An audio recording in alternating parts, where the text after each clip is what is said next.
ನಮಸ್ಕಾರ ವೀಕ್ಷಕರೇ. ಲೋಕಸಭಾ ಸಾರ್ವತ್ರಿಕ ಚುನಾವಣೆ ಭಾರೀ ಮಟ್ಟದಲ್ಲಿ ಕಾವೇರಿದೆ. ಘಟಾನುಘಟಿ ನಾಯಕರಿಂದ ಮತಬೇಟೆ ಕೂಡ ಬಿರುಸಾಗಿ ಸಾಗಿದೆ. ಅತಿರಥರು ಕಾಲಿಗೆ ಚಕ್ರ ಕಟ್ಟಿಕೊಂಡಂತೆ ಮತದಾರ ಪ್ರಭುಗಳ ಮನವೊಲಿಸುವುದಕ್ಕೆ ನಿರತರಾಗಿದ್ದಾರೆ. ಕಣದಲ್ಲಿರುವ ಅಭ್ಯರ್ಥಿಗಳಲ್ಲಿ ಸೂಕ್ತ ಅಭ್ಯರ್ಥಿ ಯಾರಾಗಬೇಕು, ಯಾರಿಂದ ನಿಮ್ಮ ಮತಕ್ಕೆ ಮೌಲ್ಯ ಬರಲಿದೆ, ಇಂತಹ ಪ್ರಶ್ನೆಗಳಿರೋ ಮತದಾರರಿಗೆ ಜಾಗೃತಿ ಮೂಡಿಸುವ ಪ್ರಯತ್ನವನ್ನ ನಿಮ್ಮ ಜಿ ಕನ್ನಡ ನ್ಯೂಸ್ ನಡೆಸಿದೆ. ಕ್ಷೇತ್ರದ ಸಮಗ್ರ ಪರಿಚಯ, ಇತಿಹಾಸ, ಕ್ಷೇತ್ರ ವ್ಯಾಪ್ತಿಯಲ್ಲಿರುವ ಸವಾಲುಗಳೇನು, ಸಮಸ್ಯೆಗಳೇನು, ಈ ಹಿಂದೆ ಗೆದ್ದ ಸಂಸತ್ ಸದಸ್ಯರ ಸಾಧನೆಯನ್ನ ಓರೆಗೆ ಹಚ್ಚೋದು, ಕ್ಷೇತ್ರದಲ್ಲಿ ಅಭ್ಯರ್ಥಿ ಗೆಲುವು ಮತ್ತು ಸೋಲಿಗೆ ಜಾತಿವಾರು ಮತಗಳು ಹೇಗೆ ಪ್ರಭಾವ ಬೀರಲಿವೆ, ಕ್ಷೇತ್ರದಲ್ಲಿನ ನಿರ್ಣಾಯಕ ಅಂಶಗಳು, ಕ್ಷೇತ್ರದ ಭೌಗೋಳಿಕ ಹಿನ್ನೆಲೆ, ಗೆಲುವಿಗೆ ಮತದಾರನ ಮೇಲೆ ಪ್ರಭಾವ ಬೀರೋ ಅಂಶಗಳನ್ನ ನಿಮ್ಮ ಮುಂದಿಡುವಂತಹ ಕಾರ್ಯಕ್ರಮನೇ ಕ್ಷೇತ್ರ ಪರಿಚಯ. ನಾನು ಶಿಲ್ಪಾ ರಾಜನ್.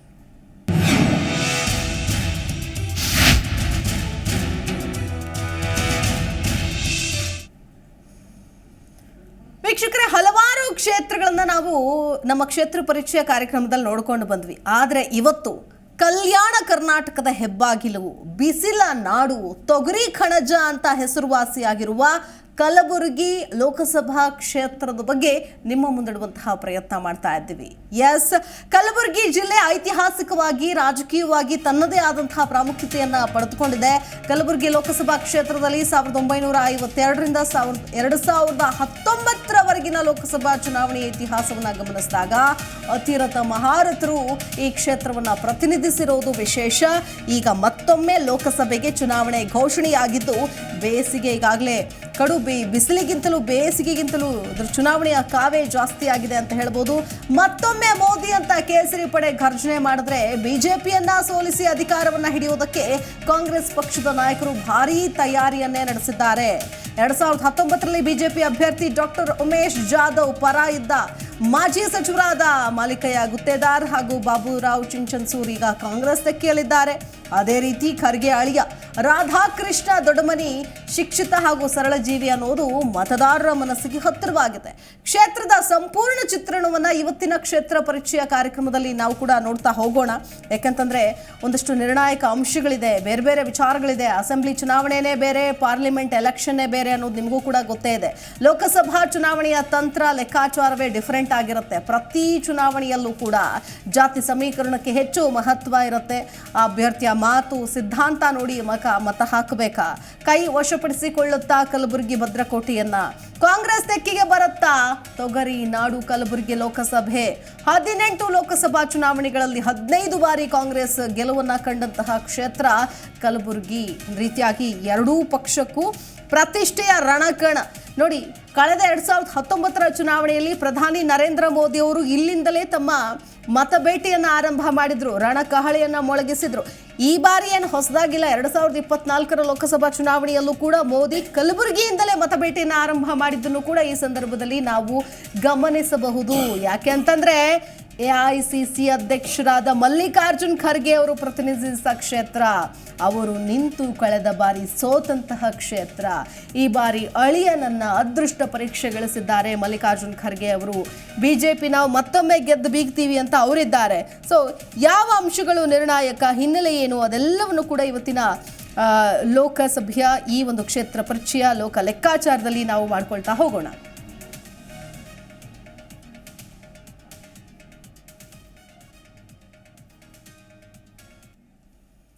ಲೋಕ ಲೆಕ್ಕಾಚಾರದಲ್ಲಿ ಮತ್ತಷ್ಟು ವಿಶ್ಲೇಷಣೆ ಮತ್ತು ಹೊರಗಚ್ಚುವಂತಹ ಕೆಲಸ ಮಾಡೋದಕ್ಕೆ ನಮ್ಮ ಜೊತೆಗೆ ಅತಿಥಿಗಳು ಕೂಡ ಜಾಯ್ನ್ ಆಗ್ತಾರೆ. ಮೊದಲನೇದಾಗಿ ಶಶಿಕಾಂತ್ ಎಡೆಹಳ್ಳಿ ಇದ್ದಾರೆ, ರಾಜಕೀಯ ವಿಶ್ಲೇಷಕರು, ಚಿಂತಕರು. ನಮಸ್ಕಾರ, ಕಾರ್ಯಕ್ರಮಕ್ಕೆ ಸ್ವಾಗತ. ಎಸ್ ಸರ್, ನಾನು ನಿಮ್ಮ ಜೊತೆಗೆ ಮಾತಾಡ್ತೀನಿ. ಒಂದೆರಡು ಅಂಶಗಳಿದೆ, ಅದನ್ನ ನೋಡ್ಕೊಂಡು ಬಂದ್ಬಿಡ್ತೀನಿ. ವೀಕ್ಷಕರೇ, ಕಲಬುರಗಿ ಮೀಸಲು ಲೋಕಸಭಾ ಕ್ಷೇತ್ರ, ಕಲಬುರಗಿ ದಕ್ಷಿಣ, ಕಲಬುರಗಿ ಉತ್ತರ, ಕಲಬುರಗಿ ಗ್ರಾಮೀಣ, ಚಿತ್ತಾಪುರ, ಸೇಡಂ, ಜೇವರ್ಗಿ, ಅಫ್ಜಲ್ಪುರ ಮತ್ತು ಯಾದಗಿರಿ ಜಿಲ್ಲೆಯ ಗುರುಮಿಠಕಲ್ ಸೇರಿದಂತೆ ಒಟ್ಟು 8 ವಿಧಾನಸಭಾ ಕ್ಷೇತ್ರಗಳನ್ನು ಒಳಗೊಂಡಿದೆ. ಈ ಕ್ಷೇತ್ರದ ವ್ಯಾಪ್ತಿಯಲ್ಲಿ ಒಟ್ಟು 10,34,376 ಪುರುಷ ಮತದಾರರಿದ್ದಾರೆ, 10,31,157 ಮಹಿಳೆಯರಿದ್ದಾರೆ. ಜೊತೆಗೆ ಇತರೆ ಮತದಾರರು ಸೇರಿದಂತೆ ಸೇರಿದಂತೆ 20,35,806 ಮತದಾರರು ಹಕ್ಕು ಚಲಾಯಿಸುವುದಕ್ಕೆ ಸಜ್ಜಾಗಿದ್ದಾರೆ. ಯಾಕಂದ್ರೆ 2019ರಲ್ಲಿ ನಡೆದ ಲೋಕಸಭೆ ಚುನಾವಣೆಯಲ್ಲಿ ಪುರುಷರು ಮಹಿಳೆಯರು ಸೇರಿದಂತೆ 19,45,765 ಜನ ಮತದಾರರಿದ್ರು. ಈ ಬಾರಿ ಕೊಂಚ ಅಂದ್ರೆ 88,000ಕ್ಕೂ ಹೆಚ್ಚು ಮತದಾರರು ಹೊಸದಾಗಿ ಸೇರ್ಪಡೆಗೊಂಡಿದ್ದಾರೆ, ಮತದಾನದ ಹಕ್ಕು ಹೊಂದಿದ್ದಾರೆ. ಹಾಗಾದ್ರೆ ನಾವೀಗ ಮೊದಲನೇದಾಗಿ ಲೋಕಸಭಾ ಕ್ಷೇತ್ರದ ಪರಿಚಯ ಮಾಡಿಕೊಳ್ಳೋದಕ್ಕಿಂತಲೂ ಮುಂಚಿನದಾಗಿ 2023ರ ಅಸೆಂಬ್ಲಿ ಚುನಾವಣೆ ಏನಾಗಿತ್ತು, ಹೇಗಿತ್ತು? ಎಸ್, ಕಲಬುರಗಿ ದಕ್ಷಿಣದಲ್ಲಿ ಯಲ್ಲಮ್ಮ ಪ್ರಭು ಪಾಟೀಲ್ ಇದ್ದಾರೆ. ಅಲ್ಲಿನ ಶಾಸಕರು, ಕಾಂಗ್ರೆಸ್ ಪಕ್ಷದ ಶಾಸಕರು ಇವರು ಬಿಜೆಪಿಯ ದತ್ತಾತ್ರೇಯ ಪಾಟೀಲ್ ರೇವೂರ್ ವಿರುದ್ಧ 21,048 ಮತಗಳ ಅಂತರದಿಂದ ಗೆಲುವು ಸಾಧಿಸಿದ್ರು. ಕಲಬುರಗಿ ಉತ್ತರ, ಖನೀಜ್ ಫಾತಿಮಾ ಕಾಂಗ್ರೆಸ್ ಪಕ್ಷದ ಶಾಸಕಿ ಕಲಬುರಗಿ ಉತ್ತರದಿಂದ ಪ್ರತಿನಿಧಿಸಿದ್ರು, ಕಾಂಗ್ರೆಸ್ನಿಂದ ನಿಂತು ಗೆದ್ದಿದ್ರು. ಬಿಜೆಪಿಯ ಚಂದ್ರಕಾಂತ್ ಪಾಟೀಲ್ ವಿರುದ್ಧ 2,712 ಮತಗಳ ಅಂತರದಿಂದ ಗೆಲುವು ಸಾಧಿಸಿದ್ರು. ಮತ್ತೊಂದು ಇಂಪಾರ್ಟೆಂಟ್ ಕ್ಷೇತ್ರ ಚಿತ್ತಾಪುರದಲ್ಲಿ ಪ್ರಿಯಾಂಕ್ ಖರ್ಗೆ ಕಾಂಗ್ರೆಸ್ ಪಕ್ಷದ ಶಾಸಕರು ಜೊತೆಗೆ ಸಚಿವರು ಕೂಡ ಆಗಿದ್ದಾರೆ. ಹಾಲಿ ಬಿಜೆಪಿ ಅಭ್ಯರ್ಥಿ ಮಣಿಕಂಠ ರಾಠೋಡ್ ವಿರುದ್ಧ 13,640 ಮತಗಳ ಅಂತರದಿಂದ ವಿಜಯವನ್ನ ಸಾಧಿಸಿದ್ರು. ಇನ್ನು ಸೇಡಂ ಡಾಕ್ಟರ್ ಶರಣಪ್ರಕಾಶ್ ಪಾಟೀಲ್ ಕಾಂಗ್ರೆಸ್ ಪಕ್ಷದ ಶಾಸಕರಿದ್ದಾರೆ. ಬಿಜೆಪಿಯ ರಾಜ್ಕುಮಾರ್ ಪಾಟೀಲ್ ವಿರುದ್ಧ 43,561 ಪ್ರಚಂಡ ಮತಗಳ ಅಂತರದಿಂದ ಗೆಲುವನ್ನ ಸಾಧಿಸಿದ್ರು. ಇನ್ನು ಅಫ್ಜಲ್ಪುರ ಎಂವೈ ಪಾಟೀಲ್ ಕಾಂಗ್ರೆಸ್ ಪಕ್ಷೇತರ ಅಭ್ಯರ್ಥಿ ನಿತಿನ್ ಗುತ್ತೇದಾರ್ ವಿರುದ್ಧ 4,594 ಮತಗಳ ಅಂತರದಿಂದ, ಅಂದರೆ ಕೇವಲ ಕಡಿಮೆ ಅಂತರದ ಮತಗಳಿಂದ ಗೆಲುವನ್ನು ಸಾಧಿಸಿದ್ರು. ಇವರು ಅಷ್ಟೇ, ಆ ಕಡೆ ಕಲಬುರಗಿ ಯಲ್ಲಮ್ಮ ಪ್ರಭು ಪಾಟೀಲ್ ಕೂಡ ಅಷ್ಟೇ ತುಂಬ ಕಡಿಮೆ ಮತಗಳ ಅಂತರದಿಂದ ಗೆಲುವನ್ನು ಸಾಧಿಸಿದ್ರು. ಖನೀಜಾ ಫಾತಿಮ್ ಕೂಡ ಅಷ್ಟೇ, ಕೇವಲ 2,712 ಮತಗಳ ಅಂತರದಿಂದ ಗೆಲುವು ಸಾಧಿಸಿದ್ರು.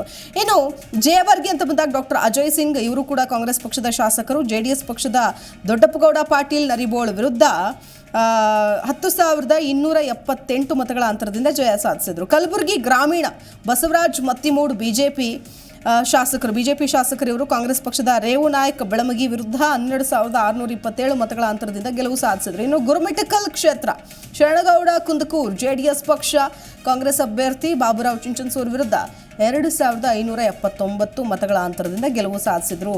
ಒಟ್ಟು 8 ಕ್ಷೇತ್ರದಲ್ಲಿ 6ರಲ್ಲಿ ಕಾಂಗ್ರೆಸ್ಸೇ ಇದೆ, 1ರಲ್ಲಿ JDS, 1ರಲ್ಲಿ ಬಿಜೆಪಿ ಅನ್ನೋದನ್ನ ನಾವು ಗಮನಿಸಬೇಕಾಗತ್ತೆ. ಸೊ ಹಾಗಾಗಿ ಈ ಜಿದ್ದಿನ ಕಣದಲ್ಲಿ ಗೆದ್ದು ಬೀಗೋರು ಯಾರು ಅನ್ನೋದಕ್ಕಿಂತ ಮುಂಚೆ ಕ್ಷೇತ್ರದ ಬಗ್ಗೆ ಮಾತಾಡ್ತಾ ಹೋಗೋಣ. ಶಶಿಕಾಂತ್ ಅವರು, ಏನು ಅಂತಂದ್ರೆ ಮಲ್ಲಿಕಾರ್ಜುನ್ ಖರ್ಗೆ ಅವರನ್ನ ಸೋಲಿಸಿದಂತಹ ಅದೇ ಅಭ್ಯರ್ಥಿಯ ವಿರುದ್ಧ ಇವತ್ತು ತಮ್ಮ ಅಳಿಯನನ್ನ ಅಂದರೆ ರಾಧಾಕೃಷ್ಣ ದೊಡ್ಡಮನಿಯವರನ್ನ ಕಣಕ್ಕಿಳಿಸಿದ್ದಾರೆ.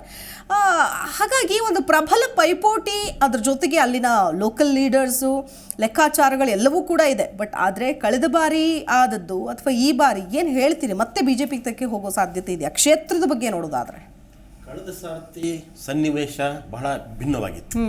ಬಹಳ ಮುಖ್ಯವಾಗಿ ಮೋದಿ ಅಲೆ ಅನ್ನೋದು ಇಡೀ ದೇಶಾದ್ಯಂತ ಅಪ್ಪಳಿಸ್ತಾ ಇತ್ತು. ಅದು ದೇಶದ ಭದ್ರತೆ, ಯಾಕಂದರೆ ಪುಲ್ವಾಮಾ ಘಟನೆ ಆಗಿತ್ತು. ಸೊ ಅದು ಯಾರು ಮಾಡಿಸಿದ್ರು ಅನ್ನೋದು ಆ ನಂತರದ ಮಾತು. ಆದರೆ ಅದರಿಂದಾಗಿ ದೇಶದ ಭದ್ರತೆ ಮುಖ್ಯ ಅನ್ನೋದು ಭಾವನೆ ಬಂತು, ರಾಷ್ಟ್ರೀಯತೆ ಭಾವನೆಯನ್ನು BJP ಬಿತ್ತಾ ಹೋಯಿತು. ಅಂಥ ಸಂದರ್ಭದಲ್ಲಿ ಜನರು ಹೆಚ್ಚಾಗಿ ಆ ಕಡೆಗೆ ಒಲವನ್ನು ತೋರಿಸಿದ್ರು. ಸೊ ಆ ನಂತರ ಒಂದು ಇವ್ರೇನು BJP ಅವ್ರು ಗೆದ್ದದ್ದಲ್ಲ ಅಲ್ಲೇ. ಯಾಕೆ ಅಂತಂದರೆ ಈ ಉಮೇಶ್ ಜಾಧವ್ ಇದಾರಲ್ಲ, ಇವರು ಕಾಂಗ್ರೆಸ್ ಅಭ್ಯರ್ಥಿ, ಇವರು BJP ಅವರಲ್ಲ, ಕಾಂಗ್ರೆಸ್ ಅಭ್ಯರ್ಥಿ ಮತ್ತು ಖರ್ಗೆ ಅವರ ಖಾಸಾ ಶಿಷ್ಯ. ಖರ್ಗೆ ಅವರೇ ಅವರನ್ನು ಬೆಳೆಸಿರೋದು. ಖರ್ಗೆ ಅವರನ್ನೇ ಸೋಲಿಸ್ಬಿಡ್ತಾರೆ. ಅಲ್ಲ, ಖರ್ಗೆ ಅವನ್ನ ಬೆಳೆಸಿದಂತ ಒಬ್ಬ ಡಾಕ್ಟ್ರು, ಆ ಡಾಕ್ಟರ್ನ ಕರೆದುಕೊಂಡು ಬಂದು ಅವರು ವಿರುದ್ಧ ಶಿಷ್ಯನನ್ನೇ ಗುರುವಿನ ವಿರುದ್ಧ ನಿಲ್ಲಿಸಿದ್ರು. ಆ ಸಂದರ್ಭದಲ್ಲಿ ಇನ್ನೊಂದು ಏನಾಯ್ತು ಅಂತಂದ್ರೆ, ಅಲ್ಲಿರ್ತಕ್ಕಂಥ 3 ಪ್ರಭಾವಶಾಲಿ ಆಗಿರ್ತಕ್ಕಂಥ 5 ಸರ್ತಿ 6 ಸರ್ತಿ MLA ಆಗಿರ್ತಕ್ಕಂಥವ್ರು ಅವರು, ಈಗಾಗಲೇ ನೀವು ಹೆಸರು ಹೇಳಿದ್ರಿ, ಮಾಲಿಕಯ್ಯ ಗುತ್ತೇದಾರ್, ಆಮೇಲೆ AB ಮಾಲಕರೆಡ್ಡಿ, ಆಮೇಲೆ ಬಾಬುರಾವ್ ಚುಂಚನಸೂರು, 3 ಜನ. ಈ 3 ಜನರು ಸಹಿತ ಅಲ್ಲಿ ಶಾಸಕರಾಗಿರ್ತಕ್ಕಂಥವ್ರು, ಪ್ರಭಾವಶಾಲಿಯಾಗಿರ್ತಕ್ಕಂಥವ್ರು. ಇವರನ್ನ 3 ಜನರನ್ನು ಸಹಿತ ಕಾಂಗ್ರೆಸ್ನ ಬಿಟ್ಟರು. ಇವರು 3 ಜನ ಅಂದರೆ ಅಲ್ಲಿರ್ತಕ್ಕಂಥ 4 ಪಿಲ್ಲರ್ಸ್ಗಳಿತ್ತು. 4 ಪಿಲ್ಲರ್ಸಲ್ಲಿ ಜಾಧವ್ ಅವ್ರನ್ನ ತಗೊಂಡೋಗಿ MP ಸೀಟ್ ನಿಲ್ಲಿಸಿದ್ರು. ಇನ್ನು 3 ಜನರನ್ನು ಪಕ್ಷಾಂತರ ಮಾಡಿಸಿದ್ರು. ಆವಾಗ ಅಲ್ಲಿರ್ತಕ್ಕಂಥ ಇಡೀ ಕಾಂಗ್ರೆಸ್ಸಿನ ಬುಡ ಅಲ್ಲಾಡಕ್ಕೆ ಶುರುವಾಯಿತು, ಶಿಥಿಲಗೊಂಡಿತು. ಆ ಸಂದರ್ಭದಲ್ಲಿ ಇವ್ರಿಗೆಲ್ಲರಿಗೂ ಏನೊಂದು ಅಂದರೆ, ಈ ಖರ್ಗೆ ಅವರು ಸೆಂಟ್ರಲ್ ಹೋದ ತಕ್ಷಣವೇ ಅವ್ರ ಚಾರ್ಜನ್ನು ಅವ್ರ ಮಗ ತೆಗೆದುಕೊಂಡ, ಪ್ರಿಯಾಂಕ ಖರ್ಗೆ. ಸೊ ಅಲ್ಲಿರ್ತಕ್ಕಂಥ ನಿರ್ಧಾರಗಳನ್ನ ಅವ್ರು ತೆಗೆಯೋಕ್ಕೆ ಶುರುವಾಯಿತು.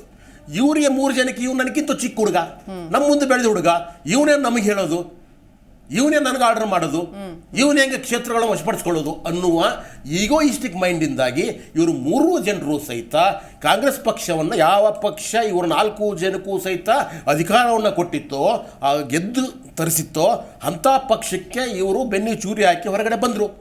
ಇಂಥ ಸಂದರ್ಭದಲ್ಲಿ ಈ 4 ಪಿಲ್ಲರ್ಗಳು ಔಟ್ ಆದಾಗ ಮಲ್ಲಿಕಾರ್ಜುನ ಖರ್ಗೆ ಅವರು ಒಂಟಿಯಾದರು. ಅವ್ರ ಜೊತೆಗೆ ಇರ್ತಕ್ಕಂಥ ಏಕೈಕ 2 ಪಿಲ್ಲರ್ಗಳು ಉಳಿದಿರೋದು, ಒಂದು ಪ್ರಿಯಾಂಕಾ ಖರ್ಗೆ, ಇನ್ನೊಬ್ರು ರಾಧಾಕೃಷ್ಣ ದೊಡ್ಡಮನಿ. ಇವರಿಬ್ಬರೇ ಉಳಿದಿರೋದು. ಎಷ್ಟೋ ಜನ ಹೇಳ್ತಾರೆ ರಾಧಾಕೃಷ್ಣಗೆ ಏನು ಗೊತ್ತಿರಿ ರಾಜಕೀಯ ಅಂತ, ಕೆಲವು ಜನ ಆಡ್ಕೊತಾ ಇದ್ದಾರೆ. ಆದರೆ ಖರ್ಗೆ ಅವರ ಇವತ್ತಿನವರೆಗೂ ಗೆಲುವಿನ ಹಿಂದೆ ಇರ್ತಕ್ಕಂಥವ್ರು ದೊಡ್ಡಮನಿಯವರು, ಅವ್ರ ಅಳಿಯ, ಅವ್ರ ಮಗಳ ಗಂಡ. ಅವರು ಚುನಾವಣೆ ತಂತ್ರಗಾರಿಕೆ ಮಾಡಿದರು. ಇಡೀ ಕ್ಷೇತ್ರದಲ್ಲಿ ಎಲ್ಲೆಲ್ಲಿ ಏನೇನು ಇರಬೇಕು ಅನ್ನೋದು ಎಲ್ಲದರೂ ಅವರಿಗೆ ಗೊತ್ತಿತ್ತು. ಸೊ ಇದು ಫೇಸು ಖರ್ಗೆ ಅವ್ರದ್ದಿದ್ರೆ ಅದರ ಹಿನ್ನೆಲೆಯಲ್ಲಿ ದೊಡ್ಡಮನೆಯವರು ನಿಂತ್ಕೊಂಡು ಕೆಲಸ ಮಾಡ್ತಾ ಹೋದರು. ಸೊ ಈ ರೀತಿಯಾಗಿ, ಆದರೆ ಈಗ ಸಿನಾರಿಯೋ ಬದಲಾಗಿದೆ. ಮೋದಿ ಅಲೆ ದಿಕ್ಕೆಟ್ಟೋಗಿದೆ. ಈಗ ಅಲ್ಲಿರ್ತಕ್ಕಂಥ 3 ಜನ ಎಲ್ಲರೂ ಸಹಿತ ಕಾಂಗ್ರೆಸ್ಸಿಗೆ ಮತ್ತೆ ವಾಪಸ್ ಬಂದಿದ್ದಾರೆ. ಇದೇ ಜಾಧವ್ ಅವರೇನು ಬಂದಿಲ್ಲ, ಹಾಲಿ ಸಂಸದರು ಅಲ್ಲಲ್ಲ, 3 ಜನ ಹೇಳಿದೆ ನನಗೆ. 4 ಪಿಲ್ಲರಲ್ಲಿ ಒಬ್ರು MP ಆದ್ರು, ಇನ್ನೂ 3 ಜನರಿದ್ದಾರೆ. ಇನ್ನೊಬ್ರು JDS ಹೋದ್ರು, ಮತ್ತೆ ವಾಪಸ್ ಬರ್ತೀನಿ ಅಂತ ಕೂತ್ಕೊಂಡ್ರು. ಈಗ 3 ದಿನದ ಹಿಂದೆ ಮಾಲಿಕಯ್ಯ ಗುತ್ತೇದಾರ್ ಅವರು ಕಾಂಗ್ರೆಸ್ಸಿಗೆ ಬಂದ್ರು. ಹೋದ ವರ್ಷ ಚುಂಚನಸೂರ್ ಅವರು, ಬಾಬುರಾವ್ ಅವರು ಕಾಂಗ್ರೆಸ್ಸಿಗೆ ಬಂದ್ರು. ಇವಾಗೂ ಸಹಿತ ಮಾಲಿಕ್ ರೆಡ್ಡಿ ಅವರು ಇವಾಗ ಗೋಗರಿತಾ ಇದ್ದಾರೆ, ನಾನು ಕಾಂಗ್ರೆಸ್ಸಿಗೆ ಬರ್ತೀನಿ ಅಂತ ಹೇಳ್ಬಿಟ್ಟು. ಸೊ ಈ ರೀತಿಯಾಗಿ ಇವರೆಲ್ಲ ಹೋಗಿರೋರೆಲ್ಲ ಮತ್ತೆ ವಾಪಸ್ ಜಾಯ್ನ್ ಆದ್ರು. ಯಾಕಂದ್ರೆ ಅವ್ರಿಗೆ ಅಲ್ಲಿ ಭವಿಷ್ಯ ಅನ್ನೋದು ಗೊತ್ತಾಯ್ತು, ಅಲ್ಲಿ ನಾಯಕರು ತುಳಿತಾರೆ ಅಂತ. ಸೊ ಆದ್ದರಿಂದ ಮತ್ತೆ ವಾಪಸ್ ಬಂದಿದ್ದಾರೆ. ಇವಾಗ ಮತ್ತೆ ಅದೇ 4 ಪಿಲ್ಲರ್ಲಿ 3 ಪಿಲ್ಲರ್ಗಳು ಜೊತೆ ಸೇರಿದಾವೆ. ಈಗ ಖರ್ಗೆ ಅವರು ಇಲ್ಲ. ಓಕೆ, ಎಕ್ಸಾಕ್ಟ್ಲಿ ನಾನು ಮಾತಾಡ್ತೀನಿ. ಎಸ್ ವೀಕ್ಷಕರೇ, AICC ಅಧ್ಯಕ್ಷರು ಸೊ ಒಂದು ರೀತಿಯಾಗಿ ತಮ್ಮ ಒಂದು ಕ್ಷೇತ್ರದಲ್ಲಿ ಗೆದ್ದು ಬೀಗಿದಂಥವ್ರು, ಸೋಲೇ ಇಲ್ಲ ಅಂತ ಅನ್ಸ್ಕೊಂಡವ್ರನ್ನೇ ಕಳೆದ ಬಾರಿ ಸೋತು ಸುಣ್ಣ ಆಗಿದ್ರು ಇದೇ ಮಲ್ಲಿಕಾರ್ಜುನ್ ಖರ್ಗೆ ಅವರು. ರಾಜಕೀಯ ತಂತ್ರಗಾರಿಕೆ ಏನೇ ಇರಬಹುದು, ಸೋಲು ಗೆಲುವು ಅನ್ನೋದನ್ನ ಎಷ್ಟರ ಮಟ್ಟಿಗೆ ತೆಗೆದುಕೊಳ್ಳಬೇಕು. ಒಂದು ರೀತಿಯಾಗಿ ಮಲ್ಲಿಕಾರ್ಜುನ್ ಖರ್ಗೆ ಅವರು ಅವರ ಒಂದು ರಾಜಕೀಯ ಜೀವನವೇ ಮುಗಿದು ಹೋಯ್ತೇನೋ ಅನ್ನುವಂಥ ಲೆವೆಲ್ಗೆ ಬಿಂಬಿಸಲಾಯಿತು. ಯಾಕಂತಂದ್ರೆ ಅವರು ಸೋತ ಸಂದರ್ಭದಲ್ಲಿ ಅಲ್ಲಿನ ಚಟುವಟಿಕೆಗಳು, ಚರ್ಚೆಗಳು. ಸೊ ಈ ಬಾರಿ ಕೂಡ ಮಲ್ಲಿಕಾರ್ಜುನ್ ಖರ್ಗೆ ಅವರೇ ಸ್ಪರ್ಧಿಸ್ತಾರೇನೋ ಅಂತಿತ್ತು. ಬಟ್ ಆಲ್ರೆಡಿ ಸೋತ ಕ್ಷೇತ್ರದಲ್ಲಿ ಮತ್ತೆ ನಿಲ್ಲುವಂತಹ ಪ್ರಯತ್ನವನ್ನ AICC ಅಧ್ಯಕ್ಷರು ಮಾಡದೆ ಅಳಿಯನನ್ನ ಕರ್ಕೊಂಡು ಬಂದು ನಿಲ್ಲಿಸಿದ್ದಾರೆ. ಈಗಿನ ಲೆಕ್ಕಾಚಾರಗಳು ಕೂಡ ಬೇರೆ ಬೇರೆಯದಾಗಿದೆ. ಏನು ಕಣಕ್ಕಿಳಿಸಲಾಗಿದೆ. ಕಾಂಗ್ರೆಸ್ ಭದ್ರಕೋಟೆ ಆಗಿರೋ ಕಲಬುರಗಿಯನ್ನ ಕಳೆದ ಬಾರಿ ಬಿಜೆಪಿ ಕಾಂಗ್ರೆಸ್ ಪಕ್ಷದಿಂದಲೇ ತಮ್ಮ ರಾಜಕೀಯ ಜೀವನ ಆರಂಭಿಸಿದಂತಹ ಡಾಕ್ಟರ್ ಉಮೇಶ್ ಜಾಧವ್ ಅವರನ್ನ ಸೆಳೆದುಕೊಂಡು ಮಲ್ಲಿಕಾರ್ಜುನ್ ಖರ್ಗೆ ವಿರುದ್ಧ ಕಣಕ್ಕಿಳಿಸಿ ಸೋಲಿಲ್ಲದ ಸರದಾರ ಅಂತ ಅನ್ಸ್ಕೊಂಡ ಮಲ್ಲಿಕಾರ್ಜುನ್ ಖರ್ಗೆ ಅವರನ್ನೇ ಸೋಲಿಸಿ ಬಿಜೆಪಿ ಅಭ್ಯರ್ಥಿ ಜಾಧವ್ ಕೈಕೋಟಿಯಲ್ಲಿ ಕಮಲ ಅರಳಿಸಿದ್ರು. ಆದರೆ ಸಂಸದ ಉಮೇಶ್ ಜಾಧವ್ ಅವರು ಕ್ಷೇತ್ರದಲ್ಲಿ ಮಾಡಿದಂತಹ ಕೆಲಸಗಳು ಏನು ಅನ್ನೋದು ನೋಡ್ಬೇಕಾಗತ್ತೆ. ಯಾಕಂತಂದ್ರೆ ಅಲ್ಲಿ ಪರಿಣಾಮ ಬೀರುವಂತಹ ಅಂದ್ರೆ ನಿರ್ಣಾಯಕ ಸಾಮಾಜಿಕ ಅಂಶಗಳು ಏನು ಅನ್ನೋದನ್ನು ಕೂಡ ನಾವು ಕ್ವಿಕ್ ಆಗಿ ಗಮನಿಸ್ಕೊಂಡು ಬರೋಣ. ಅಲ್ಲಿನ ಮತದಾರರ ಮೇಲೆ ಸೆಳೆಯುವಂತಹ ಅಥವಾ ಪರಿಣಾಮ ಬೀರುವಂತಹ ವಿಚಾರಗಳು ಯಾವುವು ನೋಡಿ. ಅಲ್ಲಿ ಕನೆಕ್ಟ್ ಆಗುವಂತಹ ವಿಷಯಗಳು ಯಾವಪ್ಪ ಅಂತಂದ್ರೆ, ನೀರಾವರಿ ಯೋಜನೆಗಳಿಗೆ ಹಣದ ಹೊಳೆ ಹರಿದ್ರೂ ರೈತನ ಭೂಮಿಗೆ ಮಾತ್ರ ನೀರಿಲ್ಲ, ಬರಡು ಭೂಮಿ ಅನ್ನೋ ಥರ ಆಗ್ಬಿಟ್ಟಿದೆ ರೈತರ ಪರಿಸ್ಥಿತಿಯಲ್ಲಿ ಅನ್ನೋದು ಒಂದು ಅಂಶ. ಇನ್ನು ಬೆಣ್ಣೆತೋರ, ಅಮರ್ಜಾ, ಸೊನ್ನ ಜಲಾಶಯಗಳಿದ್ರೂ ರೈತರಿಗೆ ನೀರು ದಕ್ತಾ ಇಲ್ಲ, ಸರಿಯಾದ ಸಂದರ್ಭದಲ್ಲಿ ನೀರು ಬರ್ತಾ ಇಲ್ಲ ರೈತರಿಗೆ ಅಂತ. ಜೊತೆಗೆ ದೊಡ್ಡ ದೊಡ್ಡ ಕೈಗಾರಿಕೆಗಳು ಸ್ಥಾಪಿಸದೆ ಇರೋದು ಕೂಡ ಒಂದು ಸೆಟ್ ಬ್ಯಾಕ್ ಅಂತ ಹೇಳ್ಬೋದು. ಉದ್ಯೋಗಕ್ಕಾಗಿ ವಲಸೆ ಹೋಗೋದು ಮಾತ್ರ ತಪ್ಪೋದಿಲ್ಲ. ಕಲಬುರಗಿಯಿಂದ ಬೇರೆ ಬೇರೆ ಕಡೆಗಳಲ್ಲಿ ವಲಸೆ ಹೋಗ್ತಾರ ಜನ. ಇನ್ನು ಬರ ಅನ್ನೋ ಹಣೆಪಟ್ಟಿಯಿಂದ ಅಂದರೆ ಹಣೆಪಟ್ಟಿ ಇದ್ರೂ ಕೂಡ ಅತಿವೃಷ್ಟಿ, ಅನಾವೃಷ್ಟಿ ಎರಡಕ್ಕೂ ಕೂಡ ಸರ್ಕಾರ ಸ್ಪಂದಿಸ್ತಾ ಇಲ್ಲ ಸರಿಯಾಗಿ ಅನ್ನೋದು. ರೈತಪರ ಯೋಜನೆಗಳ ಜಾರಿಗೆ ಇಚ್ಛಾಶಕ್ತಿಯ ಕೊರತೆ ಇದೆ. ಹಿಂದುಳಿದ ಜಿಲ್ಲೆ ಅನ್ನೋ ಹಣೆಪಟ್ಟಿ ಕಟ್ಕೊಂಡ್ಬಿಟ್ಟಿದೆ. ಕಾಂಗ್ರೆಸ್ಸೇ ಬರಲಿ, ಬಿಜೆಪಿ ಬರಲಿ, ಯಾರೇ ಬಂದರೂ ಕೂಡ ಅಭಿವೃದ್ಧಿ ಮಾತ್ರ ಶೂನ್ಯ ಅನ್ನಂಗಾಗಿದೆ ಈ ಕ್ಷೇತ್ರಕ್ಕೆ. ಅಭಿವೃದ್ಧಿಗಾಗಿ ಸಂವಿಧಾನದ 371J ವಿಧಿಗೆ ತಿದ್ದುಪಡಿ ತರೋದು. ಸೊ ಹೀಗಾಗಿ ಈ ವಿಚಾರಗಳು ಅಂತಂದರೆ ಬಹಳ ಕನೆಕ್ಟಿಂಗ್ ಆಗತ್ತೆ ಅಲ್ಲಿನ ಮತದಾರರಿಗೆ ಅಂತ ಹೇಳ್ಬೋದು. ಅಂದರೆ ಪರಿಣಾಮ ಬೀರುವಂತಹ ವಿಚಾರಗಳು ಅಂತಂದರೆ ಇವೆಲ್ಲವೂ ಕೂಡ ಬರುತ್ತೆ. ಇನ್ನು ಅಭಿವೃದ್ಧಿಗಾಗಿ ಇನ್ನು KKRDBಗೆ ಸಾವಿರಾರು ಕೋಟಿ ರೂಪಾಯಿ ಬಿಡುಗಡೆ ಆದರೂ ಕೂಡ ಖರ್ಚು ಮಾಡಲಾಗಿಲ್ಲ ಅದನ್ನು ಅನ್ನೋದು ಕೂಡ ಇಲ್ಲಿ ಒಂದು ವಿಷಯ ಇದೆ. ಸಣ್ಣ ಕೈಗಾರಿಕೆ, ಗುಡಿ ಕೈಗಾರಿಕೆ ಅಭಿವೃದ್ಧಿ ಅನ್ನೋದು ಕನ್ನಡಿಯೊಳಗಿನ ಗಂಟಾಗ್ಬಿಟ್ಟಿದೆ ಅಲ್ಲಿನ ಜನಕ್ಕೆ ಅಂತ ಆ ವಿಚಾರಗಳನ್ನು ಕೂಡ ನಾವು ನೋಡಬೇಕಾಗುತ್ತೆ. ಎಸ್, ಇದೇ ವಿಚಾರಕ್ಕೆ ಸಂಬಂಧಪಟ್ಟಂತೆ ಮತ್ತಷ್ಟು ಡೀಟೇಲ್ಸ್ ಕೊಡ್ತಾರೆ ನಮ್ಮ ಪ್ರತಿನಿಧಿ ಸಿದ್ದು ಸಾತಿಹಾಳ ನೇರ ಸಂಪರ್ಕದಲ್ಲಿ ಜಾಯ್ನ್ ಆಗ್ತಾ ಇದ್ದಾರೆ. ಸಿದ್ದು, ನೋಡ್ತೀವಿ ಕಾಂಗ್ರೆಸ್ ಕೈ ಭದ್ರಕೋಟೆ ಸೋಲಿಲ್ಲದ ಸರದಾರ ಮಲ್ಲಿಕಾರ್ಜುನ್ ಖರ್ಗೆ ಅವರನ್ನ ಕಳೆದ ಬಾರಿ ಇದೇ ಕಾಂಗ್ರೆಸ್ ಪಕ್ಷದಿಂದ ಹೋದಂತಹ ಉಮೇಶ್ ಜಾಧವ್ ಅವರು ಸೋತು ಸುಣ್ಣ ಆಗಿರ್ತಾರೆ. ಮಲ್ಲಿಕಾರ್ಜುನ್ ಖರ್ಗೆ ಅವರು ಇದೇ ಕ್ಷೇತ್ರದಿಂದ ಕಹಳೆಯನ್ನ ಮೊಳಗಿಸ್ತಾರೆ. ಈ ಬಾರಿನೂ ಪ್ರಧಾನಿ ನರೇಂದ್ರ ಮೋದಿ ಹೇಗಾದ್ರೂ ಮಾಡಿ ಕಲಬುರಗಿಯನ್ನ ಈ ಬಾರಿನೂ ಬಿಜೆಪಿ ತೆಗೆದುಕೊಳ್ಬೇಕು ಅಂತ. ಆದ್ರೆ ಅಲ್ಲಿನ ಕ್ಷೇತ್ರ ಅಭಿವೃದ್ಧಿ ಅಂತ ಬಂದಾಗ ಯಾರು ಕಾಂಪಿಟೇಷನ್ ಮಾಡಲ್ಲ, ನಾ ಮುಂದು ತಾ ಮುಂದು ಅಂತ. ಸೊ ಇನ್ನೂ ಕೂಡ ಹಿಂದುಳಿದ ಜಿಲ್ಲೆ ಅನ್ನೋ ಹಣೆಪಟ್ಟಿಯಿಂದ ಹೊರ ಬರೋದಕ್ಕೆ ಆಗ್ತಾ ಇಲ್ಲ ಕಲಬುರಗಿಗೆ ಅಂತ ಏನ್ ಹೇಳ್ತೀರಿ? ಡೀಟೇಲ್ಸ್ ನೋಡೋದಾದ್ರೆ. ಹೌದು ಶಿಲ್ಪ, ಯಾಕಂದ್ರೆ ಕಲಬುರ್ಗಿ ಅಂದ ತಕ್ಷಣ ಕಲ್ಯಾಣ ಕರ್ನಾಟಕದ ಬಾಗಿಲು, ಬಿಸಿಲುನಾಡು, ತೊಗರಿ ಕಣಜ ಅಂತೆಲ್ಲ ಪ್ರಸಿದ್ಧಿ ಪಡೆದಿದೆ. ಆದ್ರೆ ರಾಜಕೀಯದಲ್ಲಿ ನೋಡೋದಾದ್ರೆ ಬಹುತೇಕವಾಗಿ ಇಲ್ಲಿ ಮಲ್ಲಿಕಾರ್ಜುನ್ ಖರ್ಗೆ ಅವರು ಎಐಸಿಸಿ ಅಧ್ಯಕ್ಷರಾದಂತ ಒಂದು ಊರು, ಮಲ್ಲಿಕಾರ್ಜುನ್ ಖರ್ಗೆ ಅವರ ತವರೂರು. ಸುಮಾರು 2 ಬಾರಿ 2014 ಮತ್ತು 2009 ಮತ್ತು 2014 2 ಬಾರಿ ಈ ಕ್ಷೇತ್ರದಿಂದ ಅವರು ಲೋಕಸಭೆಗೆ ಸ್ಪರ್ಧಿಸ್ತಕ್ಕಂಥದ್ದು. ಇದ್ರ ಜೊತೆ ಗುರುಮಠಕಲ್ದಿಂದ 8 ಬಾರಿ ಸ್ಪರ್ಧೆ ಮಾಡಿ ಗೆಲುವನ್ನು ಸಾಧಿಸಿದ್ರು. ಚಿತ್ತಾಪುರ ವಿಧಾನಸಭಾ ಕ್ಷೇತ್ರದಿಂದ ಸಹಿತ ಗೆಲ್ತಿತ್ತು. ಆದ್ರೆ ಈ ರೀತಿಯಾಗಿ ಇಡೀ ಜಿಲ್ಲೆಯಲ್ಲಿ ಮತ್ತು ಇಡೀ ಕಲ್ಯಾಣ ಕರ್ನಾಟಕ ಭಾಗದಲ್ಲಿ ಒಂದು ಪ್ರಭಾವವನ್ನ ಬೀರ್ತಕ್ಕಂತ ಮಲ್ಲಿಕಾರ್ಜುನ್ ಖರ್ಗೆ ಅವರು ಕಳೆದ 2019ರಲ್ಲಿ ಉಮೇಶ್ ಜಾಧವ್ ವಿರುದ್ಧ ಒಂದು ಸೋಲನ್ನ ಅನುಭವಿಸ್ತಾರೆ ಪ್ರಧಾನಿ ನರೇಂದ್ರ ಮೋದಿ ಅವರ ಅಲೆಯಲ್ಲಿ. ಯಾಕಂದ್ರೆ ಈ ಹಿನ್ನೆಲೆಯಲ್ಲಿ ಈ ಬಾರಿನೂ ಸಹಿತ ಅವರೇ ನಿಲ್ತಾರೆ ಅಂತಕ್ಕಂಥದ್ದಿತ್ತು. ಆದ್ರೆ ಈಗ ಮಲ್ಲಿಕಾರ್ಜುನ್ ಖರ್ಗೆ ಅವರ ಅಳಿಯ ರಾಧಾಕೃಷ್ಣನ್ ಅವರನ್ನ ಕಣಕ್ಕಿಳಿಸಿದ್ದಾರೆ ಕಾಂಗ್ರೆಸ್ ಪಕ್ಷದಿಂದ. ಹೀಗಾಗಿ ಉಮೇಶ್ ಜಾಧವ್ ಅವರನ್ನ ಬಿಜೆಪಿಯಿಂದ ಕಣಕ್ಕಿಳಿಸಲಾಗಿದೆ. ಇಷ್ಟಾದ್ರೂ ಸಹಿತ ಈ ಬಾರಿಯೂ ಅಭಿವೃದ್ಧಿ ಕಂಡಿಲ್ಲ ಅಂತಕ್ಕಂಥದ್ದು ಸಾಕಷ್ಟು ದೂರುಗಳಿದೆ. ಈ ಭಾಗದ ಅಭಿವೃದ್ಧಿಗಾಗಿ ಅಭಿವೃದ್ಧಿ ಶೈಕ್ಷಣಿಕವಾಗಿ ಈ ಭಾಗ ಹಿಂದುಳಿದಿದೆ, ಸಾಮಾಜಿಕವಾಗಿ ಹಿಂದುಳಿದಿದೆ ಮತ್ತು ಆರ್ಥಿಕವಾಗಿ ಹಿಂದುಳಿದಿದೆ ಮತ್ತು ಉದ್ಯೋಗದಲ್ಲಿಯೂ ಸಹಿತ ಈ ಭಾಗದ ಜನರಿಗೆ ಉದ್ಯೋಗ ಸಿಗ್ತಾ ಇಲ್ಲ. ಈ ಎಲ್ಲಾ ಹಿನ್ನೆಲೆಯಲ್ಲಿ ಕಳೆದ 2-3 ದಶಕಗಳಿಂದ 371 ಗಾಗಿ ಹೋರಾಟ ನಡೆದಿತ್ತು. ಈ ಹೋರಾಟದ ಪ್ರತಿಫಲವಾಗಿ 2009ರಲ್ಲಿ ಎಐಸಿಸಿ ಈಗಿನ ಮಲ್ಲಿಕಾರ್ಜುನ್ ಖರ್ಗೆ ಅವರು ಕಲಬುರಗಿಯಿಂದ ಸಂಸದರಾಗಿ ಆಯ್ಕೆಯಾಗಿ ಕೇಂದ್ರದಲ್ಲಿ ಮಂತ್ರಿ ಆದಾಗ 371 ಗೆ ತಿದ್ದುಪಡಿ ತರುವ ಮೂಲಕ ಈ ಭಾಗಕ್ಕೆ ವಿಶೇಷವಾಗಿ ಈ ಭಾಗದ ವಿದ್ಯಾರ್ಥಿಗಳಿಗೆ ಶಿಕ್ಷಣದಲ್ಲಿ ಮತ್ತು ಉದ್ಯೋಗದಲ್ಲಿ ಮೀಸಲಾತಿಯನ್ನು ಕಲ್ಪಿಸಲಾಗಿದೆ. ಜೊತೆಗೆ ಅಭಿವೃದ್ಧಿಗಾಗಿ ಸಾವಿರಾರು ಕೋಟಿ ರೂಪಾಯಿ ಹಣ ಹರಿದು ಬರ್ತಾ ಇದೆ. ಅದ್ರ ಸಲುವಾಗಿ KKRDBಯನ್ನ ಸ್ಥಾಪನೆ ಮಾಡಲಾಗಿದೆ. ಕಲ್ಯಾಣ ಕರ್ನಾಟಕ ಅಭಿವೃದ್ಧಿ ಮಂಡಳಿಯನ್ನ ಸ್ಥಾಪನೆ ಮಾಡುವ ಮೂಲಕ ಈ ಭಾಗದ ಅಭಿವೃದ್ಧಿಗೆ ಒತ್ತನ್ನು ಕೊಡಲಾಗಿದೆ. ಈ ಪ್ರಾರಂಭದಲ್ಲಿ 1000 ಕೋಟಿ, 1500, 3000 ಕೋಟಿ. ಈ ಬಾರಿ ಕಾಂಗ್ರೆಸ್ ಸರ್ಕಾರ ಈ ಭಾಗದ ಅಭಿವೃದ್ಧಿಗೆ 5000 ಕೋಟಿನ ಕೊಡ್ತಾ ಇದೆ. ಆದ್ರೂ ಸಹಿತ ಹಣ ಬರ್ತಾ ಇದೆ KKRDBಗೆ, ಆದ್ರೆ ಅದು ಖರ್ಚಾಗ್ತಾ ಇಲ್ಲ. ಜನಪ್ರತಿನಿಧಿಗಳ ಇಚ್ಛಾಶಕ್ತಿ ಕೊರತೆ ಮತ್ತು ಅಧಿಕಾರಿಗಳ ಇಚ್ಛಾಶಕ್ತಿ, ಅಧಿಕಾರಿಗಳು ಬೇರೆ ಬೇರೆ ಕಡೆಯಿಂದ ಬಂದಂತ ಅಧಿಕಾರಿಗಳು ಇಲ್ಲಿ ಸರಿಯಾಗಿ ಕೆಲಸ ಮಾಡದೇ ಇರೋದ್ರಿಂದ ಹಣ ಖರ್ಚಾಗ್ತಾ ಇಲ್ಲ. ಈ ಭಾಗ ಈಗಲೂ ಅಭಿವೃದ್ಧಿ ಆಗ್ತಾ ಇಲ್ಲ ಅಂತಕ್ಕಂಥ ದೂರು ಈಗಲೂ ಕೇಳಿ ಬರ್ತಿದೆ. ಶಿಲ್ಪ, ಓಕೆ, ಧನ್ಯವಾದ. ಎಸ್ ಸಿದ್ದು, ಮತ್ತೆ ನಾನು ಸಂಪರ್ಕಿಸ್ತೀನಿ ನಿಮ್ಮನ್ನ, ಲೈನಲ್ಲಿ ಇರಿ. ಎಸ್ ಶಶಿಕಾಂತ್ ಅವ್ರು, ನೋಡ್ತಾ ಇದ್ದೀವಿ ಈ ಒಂದಷ್ಟು ಪರಿಣಾಮ ಬೀರುವಂತಹ ವಿಷಯಗಳು. ಅಭಿವೃದ್ಧಿ ಅನ್ನೋದು ಮಲ್ಲಿಕಾರ್ಜುನ್ ಖರ್ಗೆ ಅವರು ಸೋಲಿಲ್ಲದ ಸರ್ದಾರ ಆಗಿದ್ರು ಕೂಡ ಅಲ್ಲಿನ ಅಭಿವೃದ್ಧಿ ವಿಚಾರ ಅಂತ ಬಂದಾಗ ಅಲ್ಲಿ ಒಂದು ರೀತಿಯಾಗಿ ಮರೀಚಿಕೆಯಾಗಿ ಉಳಿದಿದೆ ಅನ್ನುವಂಥ ವಿಷಯವನ್ನು ಕೂಡ ನಾವು ಗಮನಿಸಬೇಕಾಗುತ್ತೆ. ಎಲ್ಲರೂ ಕೂಡ ಹೇಳ್ತಾರೆ, ಸೊ ಅವರು ಕುಟುಂಬ ರಾಜಕಾರಣವನ್ನು ಪ್ರೋತ್ಸಾಹಿದಷ್ಟು ಅಲ್ಲಿನ ಜನತೆ, ಅಲ್ಲಿನ ಕ್ಷೇತ್ರದ ಬಗ್ಗೆ ಜಾಸ್ತಿ ಕಾಳಜಿ ವಹಿಸಲಿಲ್ಲ ಅಂತ. ಸೋತ ನಂತರದಲ್ಲಿ ರಿಯಲೈಸೇಷನ್ ಕೂಡ ಆಗುತ್ತೆ ಅನ್ನುವಂಥ ನಿಟ್ಟಿನಲ್ಲಿ ಏನು ಹೇಳ್ತೀರಿ ಅದಕ್ಕೆ?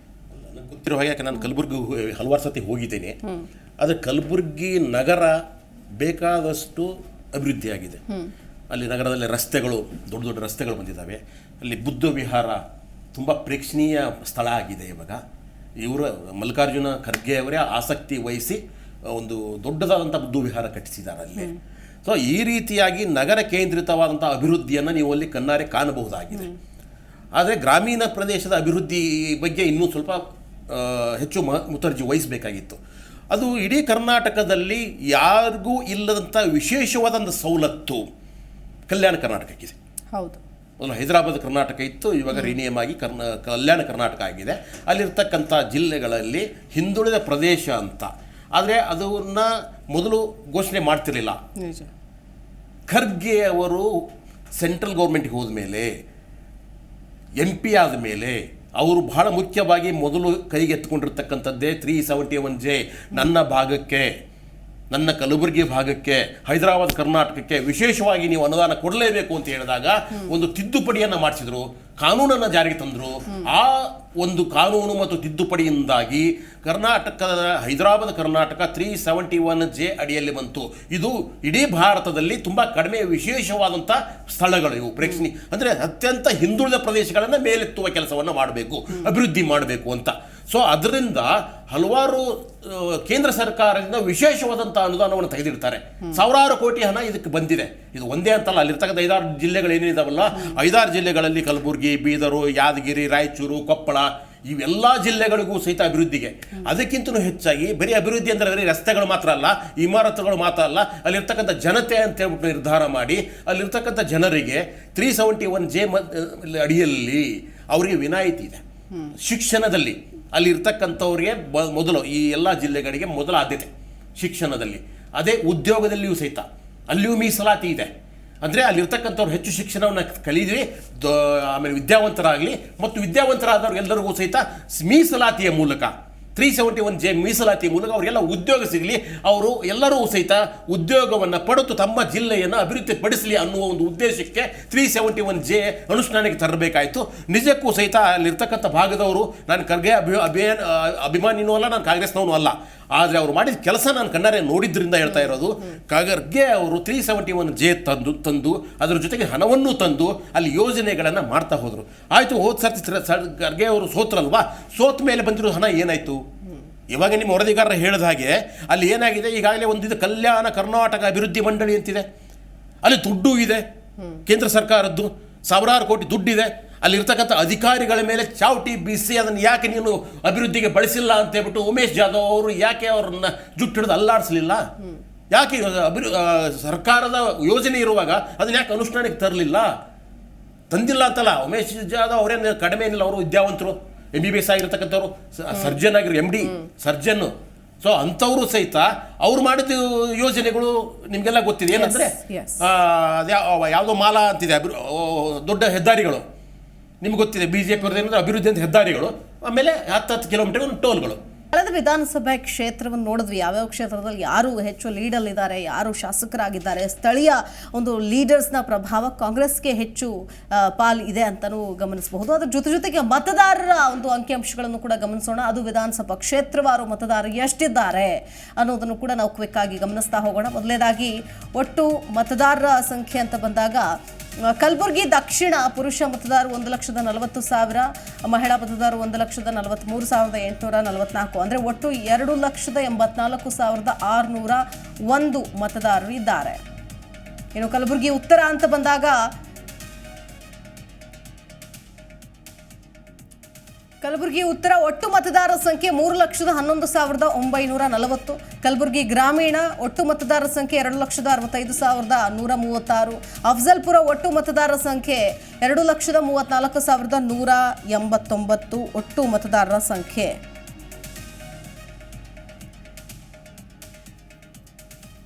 ಇನ್ನು ಜೇವರ್ಗಿ ಅಂತ ಬಂದಾಗ ಒಟ್ಟು ಮತದಾರರ ಸಂಖ್ಯೆ 2,44,495. ಇನ್ನು ಚಿತ್ತಾಪುರ ಒಟ್ಟು ಮತದಾರರ ಸಂಖ್ಯೆ 2,29,199. ಸೇಡಂ ಅಂತ ಬಂದಾಗ 2,29,199. ಗುರುಮಿಟ್ಕಲ್ 2,53,489 ಮತದಾರರು ಅಲ್ಲಿದ್ದಾರೆ ಅನ್ನೋದನ್ನು ನಾವು ಗಮನಿಸಬೇಕಾಗುತ್ತೆ. ನೋಡಿ, ಇಲ್ಲಿ ಒಟ್ಟು ಮತದಾರರು ಅಂದರೆ ಒಂದೊಂದು ಕ್ಷೇತ್ರದಲ್ಲೂ ಕೂಡ ಮತದಾರರು ಅಂದರೆ 10-20 ಸಾವಿರ, 2,000, 3,000 ಲೀಡಲ್ಲೂ ಕೂಡ ಗೆದ್ದಂಥವ್ರು ಇದ್ದಾರೆ ಅನ್ನೋದನ್ನು ಕೂಡ ನಾವು ಗಮನಿಸಬೇಕಾಗತ್ತೆ. ಸ್ವಾತಂತ್ರ್ಯ ನಂತರ 1952ರಲ್ಲಿ ನಡೆದ ಲೋಕಸಭೆ ಚುನಾವಣೆಯಲ್ಲಿ ಕಲಬುರಗಿ ಜಿಲ್ಲೆ ಹೈದರಾಬಾದ್ ರಾಜ್ಯಕ್ಕೆ ಒಳಪಟ್ಟಿತ್ತು. ಆಗ ನಡೆದ ಚುನಾವಣೆಯಲ್ಲಿ ಭಾರತೀಯ ಕಾಂಗ್ರೆಸ್ ಪಕ್ಷದಿಂದ ಸ್ವಾಮಿ ರಮಾನಂದ ತೀರ್ಥರು ಗೆಲುವು ಸಾಧಿಸಿರ್ತಾರೆ. 1956ರಲ್ಲಿ ಹೈದರಾಬಾದ್ ರಾಜ್ಯದಿಂದ ಮೈಸೂರು ರಾಜ್ಯಕ್ಕೆ ಸೇರ್ಪಡೆ ಆಗತ್ತೆ. 1957ರಿಂದ ಕಾಂಗ್ರೆಸ್ ಹೆಚ್ಚು ಬಾರಿ ಗೆಲ್ಲತ್ತೆ. ಒಮ್ಮೆ ಜನತಾದಳ ಹಾಗೂ 2019ರಲ್ಲಿ ಖರ್ಗೆ ಸೋಲಿಸುವಲ್ಲಿ ಬಿಜೆಪಿಯಿಂದ ಕಣಕ್ಕಿಳಿದಿದ್ದಂತಹ ಉಮೇಶ್ ಜಾಧವ್ ಅವರು ಸಕ್ಸಸ್ ಆಗ್ತಾರೆ. ನೋಡಿ, ಒಟ್ಟು 18 ಲೋಕಸಭಾ ಚುನಾವಣೆಗಳು ಇಲ್ಲಿವರೆಗೂ ಏನು ನಡೆದಿದೆ ಅದರ ಚರಿತ್ರೆಯನ್ನು ಕೂಡ ನಾವು ನೋಡ್ತಾ ಹೋಗೋಣ. ಕ್ಷೇತ್ರದ ಗೆಲುವಿನ ಚರಿತ್ರೆ 18 ಬಾರಿ ಎಲೆಕ್ಷನ್ ನಡೆದ್ರೆ 15 ಬಾರಿ ಕಾಂಗ್ರೆಸ್ ಅಭ್ಯರ್ಥಿಗಳು ಗೆಲುವು ಕಂಡಿದ್ದಾರೆ ಅನ್ನೋದು ಕೂಡ ಇಲ್ಲಿ ಇತಿಹಾಸ. ಕ್ಷೇತ್ರದ ಗೆಲುವಿನ ಚರಿತ್ರೆ ನೋಡೋದಾದ್ರೆ 1952ರಲ್ಲಿ ರಮಾನಂದ ತೀರ್ಥರು ಕಾಂಗ್ರೆಸ್, 57, 67ರಲ್ಲಿ ಮಹದೇವಪ್ಪ ರಾಂಪುರೆ ಕಾಂಗ್ರೆಸ್, 71ರಲ್ಲಿ ಧರ್ಮರಾಜ್ ಅಫ್ಜಲ್ಪುರ ಕಾಂಗ್ರೆಸ್, ಇನ್ನು 74, 77ರಲ್ಲಿ 2 ಅವಧಿಗೆ ಸಿದ್ದರಾಮರೆಡ್ಡಿ ಕಾಂಗ್ರೆಸ್, 1980ರಲ್ಲಿ ಎನ್ ಧರ್ಮಸಿಂಗ್ ಕಾಂಗ್ರೆಸ್, 84ರಲ್ಲಿ ವೀರೇಂದ್ರ ಪಾಟೀಲ್ ಕಾಂಗ್ರೆಸ್, 89ರಲ್ಲಿ ಮತ್ತು 91ರಲ್ಲಿ BG ಪಾಟೀಲ್ ಕಾಂಗ್ರೆಸ್, 96ರಲ್ಲಿ ಖಮರುಲ್ಲಾ ಇಸ್ಲಾಂ ಜನತಾ ದಳ, 98ರಲ್ಲಿ ಬಸವರಾಜ್ ಪಾಟೀಲ್ ಸೇಡಂ BJPಯಿಂದ ಗೆದ್ದಿರ್ತಾರೆ, 99, 2004ರಲ್ಲಿ ಇಕ್ಬಾಲ್ ಅಹಮದ್ ಸರಡಗಿ ಕಾಂಗ್ರೆಸ್, 2009, 2014ರಲ್ಲಿ ಮಲ್ಲಿಕಾರ್ಜುನ್ ಖರ್ಗೆ, 2019ರಲ್ಲಿ ಡಾಕ್ಟರ್ ಉಮೇಶ್ ಜಾಧವ್ BJPಯಿಂದ ಗೆಲುವನ್ನು ಸಾಧಿಸಿರ್ತಾರೆ. ಸೊ ಇದು ಕ್ಷೇತ್ರದ ಇತಿಹಾಸ, ಯಾರ್ಯಾರು ಇಲ್ಲಿವರೆಗೂ ಗೆದ್ದಿದ್ದಾರೆ ಅನ್ನೋದು. ಒಟ್ಟು 18 ಬಾರಿ ಆಗಿರೋ ಎಲೆಕ್ಷನ್ನಲ್ಲಿ 15 ಬಾರಿ ಕಾಂಗ್ರೆಸ್ನ ಸಂಸದರೇ ಆಯ್ಕೆಯಾಗಿದ್ದಾರೆ ಸಂಸತ್ತು ಚುನಾವಣೆಗೆ.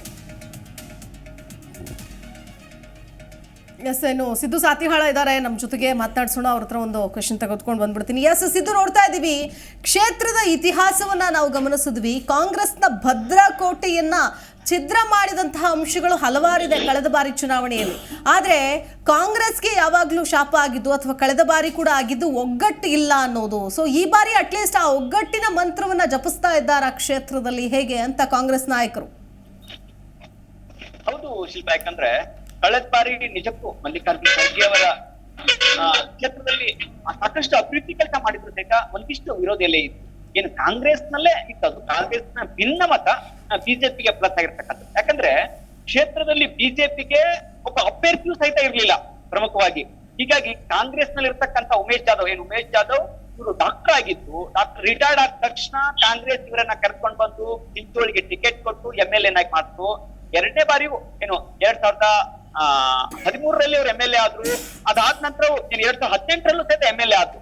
ಅದಾದ್ಮೇಲೆ ಬಿಜೆಪಿಗೆ ಅಭ್ಯರ್ಥಿ ಇಲ್ಲದಂತ ಸಂದರ್ಭದಲ್ಲಿ ಉಮೇಶ್ ಜಾಧವ್ ಅವ್ರನ್ನ ಇಟ್ಕೊಂಡು ಬಂದು ಆಪರೇಷನ್ ಕಮಲದ ಮೂಲಕ ಕರೆದುಕೊಂಡು ಬರೋ ಮೂಲಕ ಕಲಬುರಗಿ ಲೋಕಸಭಾ ಕ್ಷೇತ್ರದಿಂದ ಮಲ್ಲಿಕಾರ್ಜುನ ಖರ್ಗೆ ಅವರ ಎದುರಿಗೆ ಉಮೇಶ್ ಜಾಧವ್ ಅವರನ್ನ ಕಣಕ್ಕಿಳಿಸಿದ್ರು. ಇದಕ್ಕಿಂತ ಮುಂಚೆ ಕಾಂಗ್ರೆಸ್ ನಲ್ಲಿ ಸಾಕಷ್ಟು ಒಂದು ಬದಲಾವಣೆ ಆಗಿತ್ತು. ಹಿಂದುಳಿದ ನಾಯಕರು ಅಂತಕ್ಕಂಥ ಕರೆತಕ್ಕಂತ ಬಾಬುರಾವ್ ಚಿಂಚನ್ಸೂರ್ ಆಗಿರ್ಲಿ ಮಾಜಿ ಸಚಿವ, ಅದ್ರ ಜೊತೆ ಮಾಜಿ ಸಚಿವ ಮಾಲಿಕಯ್ಯ ಗುತ್ತೇದಾರ್, ಇವರು ಎಲ್ಲರೂ ಬಿಜೆಪಿಗೆ ಸೇರ್ಪಡೆಗೊಂಡಿದ್ರು.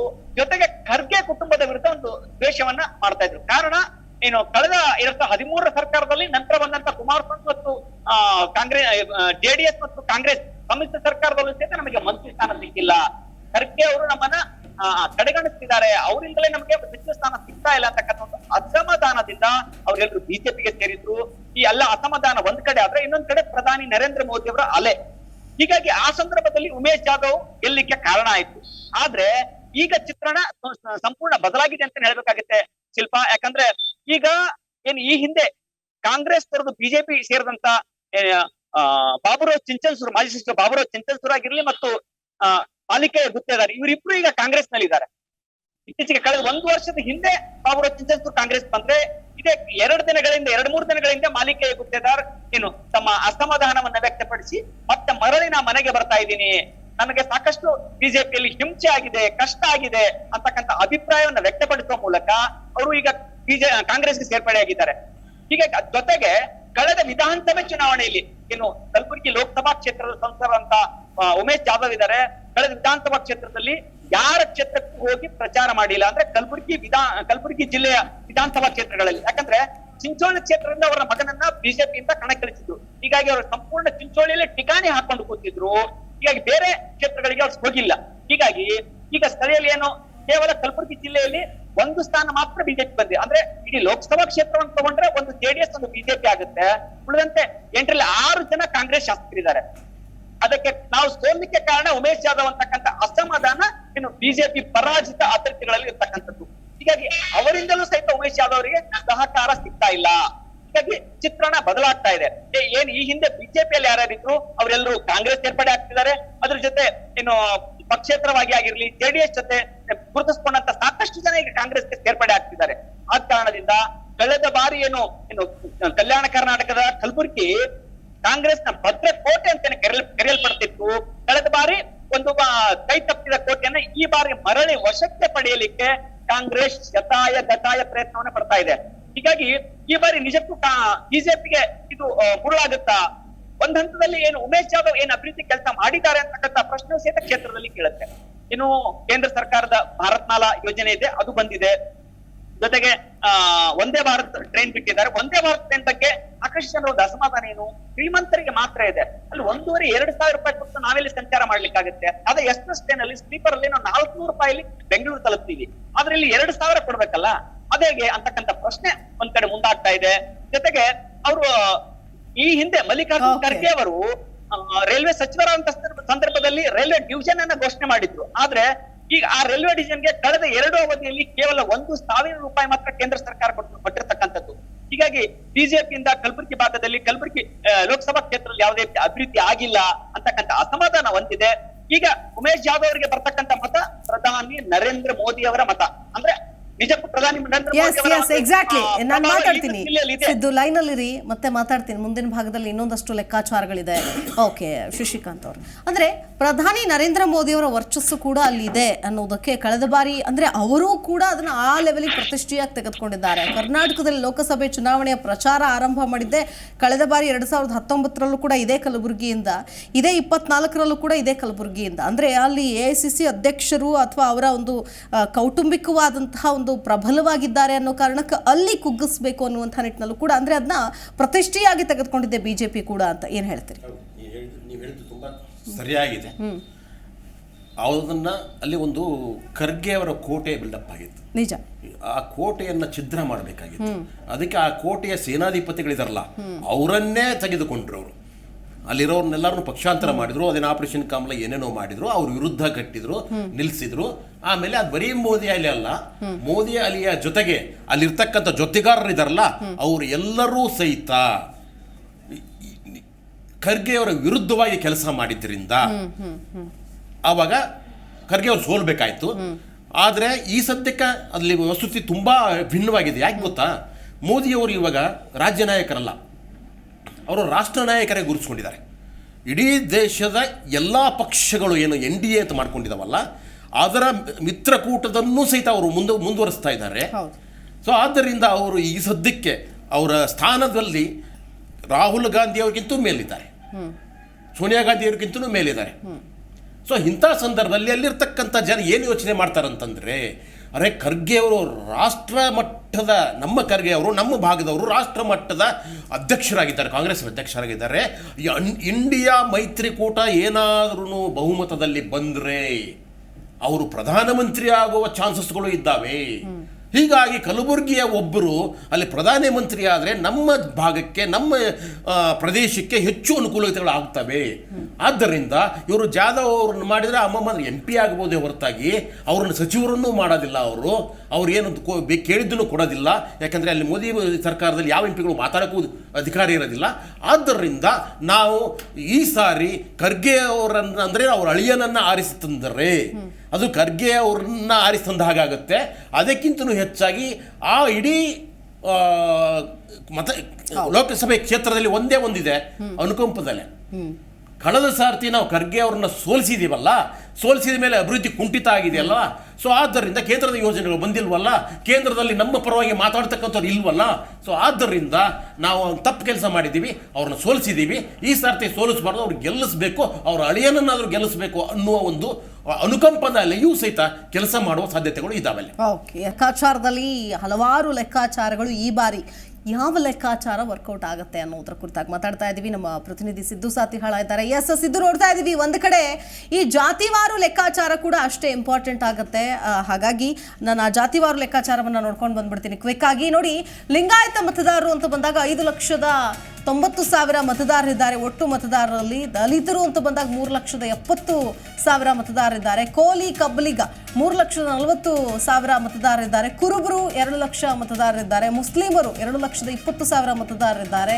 ಲಂಬಾಣಿ 1,70,000 ಮತದಾರರಿದ್ದಾರೆ. ಬ್ರಾಹ್ಮಣರು 90,000 ಇದ್ರೆ ಇತರೆ ಮತದಾರರ ಸಂಖ್ಯೆ 56,000 ಇದೆ ಅನ್ನೋದನ್ನ ನೋಡಬೇಕಾಗತ್ತೆ. ಸೊ ಹಾಗಾಗಿ ನೋಡಿ, ಈ ಸದ್ಯಕ್ಕೆ ಈ ಪ್ರತಿಷ್ಠೆಯ ಕಣವಾಗಿ ಏನು ತೆಗೆದುಕೊಂಡಿದ್ದಾರೆ ಕಲಬುರಗಿಯನ್ನ. ಈ ಕಲಬುರಗಿಯಲ್ಲಿ ಅನೇಕ ಮತಗಳ ಲೆಕ್ಕಾಚಾರ ಏನೇ ಇದ್ರು ಲಿಂಗಾಯತ ಮತದಾರರು ಇಲ್ಲಿ ನಿರ್ಣಾಯಕ ಅಂಶವನ್ನ ವಹಿಸಿದ್ರೂ ಕೂಡ ಮಲ್ಲಿಕಾರ್ಜುನ್ ಖರ್ಗೆ ಅವರು ಜೊತೆಗೆ ಅವರ ಪ್ರಭಾವ, ಅವರ ವರ್ಚಸ್ಸು ಕೂಡ ಇಲ್ಲಿ ದೊಡ್ಡ ಮಟ್ಟದಲ್ಲೇನೆ ಪ್ರಭಾವವನ್ನು ಈ ಹಿಂದೆ ಬೀರಿದೆ ಅನ್ನೋದನ್ನು ನಾವು ಗಮನಿಸಬೇಕಾಗುತ್ತೆ. ಸೊ ಹಾಗಾಗಿ ಈಗ ಈ ಜಾತಿವಾರು ಲೆಕ್ಕಾಚಾರದ ಜೊತೆಗೆ ಈ ಚುನಾವಣಾ ಹಿನ್ನೋಟವನ್ನು ನೋಡ್ಬಿಡೋಣ. 2014 ಮತ್ತು 19 ಚುನಾವಣೆಯಲ್ಲಿ ಹೇಗಿತ್ತು ಬಲಾಬಲ ಅಂತ. 2014 ಚುನಾವಣೆ ಮಲ್ಲಿಕಾರ್ಜುನ್ ಖರ್ಗೆ ಕಾಂಗ್ರೆಸ್ ಪಕ್ಷದಿಂದ ಸ್ಪರ್ಧೆ ಮಾಡಿ ಗೆಲುವನ್ನು ಸಾಧಿಸಿದ್ರು. ಇವರು ಪಡೆದಂತಹ ಮತಗಳು ಎಷ್ಟಪ್ಪ ಅಂತಂದ್ರೆ 5,07,193 ಅಂದರೆ 50.83% ಮತಗಳನ್ನು ಪಡೆದುಕೊಂಡಿದ್ರು.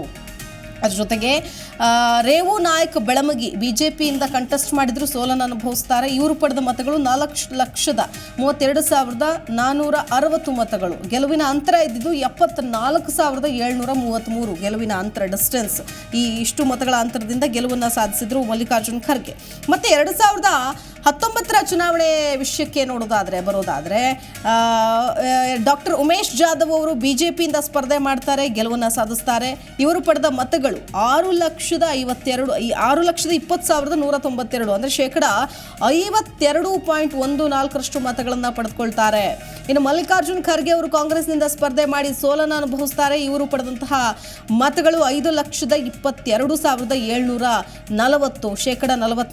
44.12% ಮತಗಳನ್ನು ಪಡೆದುಕೊಳ್ತಾರೆ. ನೋಡಿ, 50% ಇದ್ದಿದ್ದು 44% ಇದೆ. ಈ ಒಂದು ವೋಟಿಂಗ್ ಪರ್ಸೆಂಟೇಜ್ ಜಾಸ್ತಿ ಆದರೂ ಕೂಡ, ಹೆಚ್ಚು ಮತದಾನ ಆಗಿದ್ರೂ ಕೂಡ ಕಡಿಮೆ ಮತಗಳನ್ನು ಪಡೆದುಕೊಳ್ತಾರೆ. ಗೆಲುವಿನ ಅಂತರ ಇದ್ದಿದ್ದು 95,457, ಹತ್ತತ್ರ 1,00,000 ಅಂತ ಹೇಳ್ಬೋದು.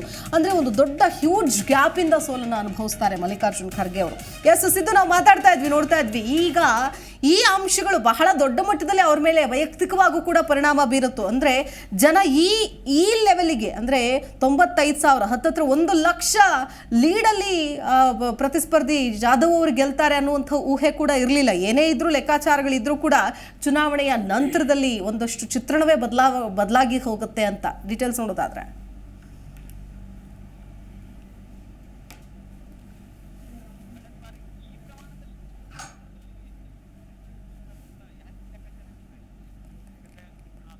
ಅಂತರ ಒಂದು 10,000-15,000 ಹೆಚ್ಚು ಕಡಿಮೆ ಆಗಿರ್ಬೋದು. ಯಾರು ಉಮೇಶ್ ಜಾಧವ್ ಆಗಿ ಗೆಲ್ಲಿ, ಖರ್ಗೆ ಅವರಾಗಿ ಗೆಲ್ಲಿ, ಈ ಒಂದು ಲೆಕ್ಕಾಚಾರ ಇತ್ತು. ಆದ್ರೆ ಬಿಜೆಪಿ ಯಾಕಂದ್ರೆ ಸಾಕಷ್ಟು 95,000ಕ್ಕೂ ಅಧಿಕ, ಅಂದ್ರೆ ನಿಯರ್ ಅಬೌಟ್ 1,00,000 ಮತಗಳನ್ನು ಪಡೆದು ಉಮೇಶ್ ಜಾಧವ್ ಗೆಲುವು ಸಾಧಿಸಿತ್ತು. ಅದಕ್ಕೆ ಪ್ರಮುಖ ಕಾರಣ ಏನು, ಕಾಂಗ್ರೆಸ್ ನಲ್ಲಿರ್ತಕ್ಕಂಥ ಅದ್ರ ಜೊತೆಗೆ ಅವರ ಒಂದು ಅಲೆ, ಆ ಸಂದರ್ಭದ ಪುಲ್ವಾಮಾ ಅಟ್ಯಾಕ್ ಸೇರಿದಂತೆ ಕೆಲವೊಂದು ಭಾವನಾತ್ಮಕ ಇದು ಇದೆಯಲ್ಲ, ಆ ವಿಷಯಗಳು ನಿಜಕ್ಕೂ ಪ್ರಜೆಗಳ ಮೇಲೆ, ಮತದಾರರ ಮೇಲೆ ಭಾರಿ ಒಂದು ಪರಿಣಾಮವನ್ನು ಬೀರುತ್ತಂತಾನೆ ಹೇಳ್ಬೇಕಾಗತ್ತೆ. ಆ ಒಂದು ಪರಿಣಾಮದ ಪರವಾಗಿ ಇಷ್ಟೊಂದು ಮತದಲ್ಲಿ ಉಮೇಶ್ ಜಾಧವ್ ಅವರು ಗೆಲುವು ಸಾಧಿಸಿದ್ರು. ಅದ್ರ ಜೊತೆ ಗೆಲುವು ಸಾಧಿಸಿದಾಗ ಸಾಕಷ್ಟು ಕಲಬುರಗಿ ಜಿಲ್ಲೆಯ ಜನ ಒಂದು ನಿರೀಕ್ಷೆನ ಇಟ್ಕೊಂಡಿದ್ರು ಅವ್ರ ಮೇಲೆ. ಏನು ಕೇಂದ್ರದಲ್ಲಿ ಅವರಿಗೆ, ಯಾಕಂದ್ರೆ ಮಲ್ಲಿಕಾರ್ಜುನ್ ಖರ್ಗೆ ಅಂತ ಅವ್ರನ್ನ ಸೋಲಿಸಿದ್ದಾರೆ. ಯಾಕಂದ್ರೆ 2014 ಖರ್ಗೆ ಅವರು ಗೆದ್ದಾಗ ಲೋಕಸಭೆಯಲ್ಲಿ ವಿರೋಧ ಪಕ್ಷದ ನಾಯಕರಾಗಿತ್ತು. ಇಂಥ ದೊಡ್ಡ ನಾಯಕನ ಗೆಲ್ಲಿಸಿದಾಗ ಅವರಿಗೆ ಮಂತ್ರಿ ಸ್ಥಾನ ಏನಾದ್ರು ಕೊಡಬಹುದು, ಈ ಭಾಗಕ್ಕೆ ಬಿಜೆಪಿ ಒಂದು ಅಭಿವೃದ್ಧಿಗಾಗಿ ಒಂದು ಒತ್ತು ಕೊಡಬಹುದು ಅಂತಕ್ಕಂಥ ಸಾಕಷ್ಟು ನಿರೀಕ್ಷೆ ಕಲಬುರಗಿ ಜಿಲ್ಲೆ ಜನರದಿತ್ತು. ಆದ್ರೆ 5 ವರ್ಷ ಆದ್ರೂ ಸಹಿತ ಯಾವುದೇ ಸ್ಥಾನಮಾನವೂ ಕೊಡ್ಲಿಲ್ಲ.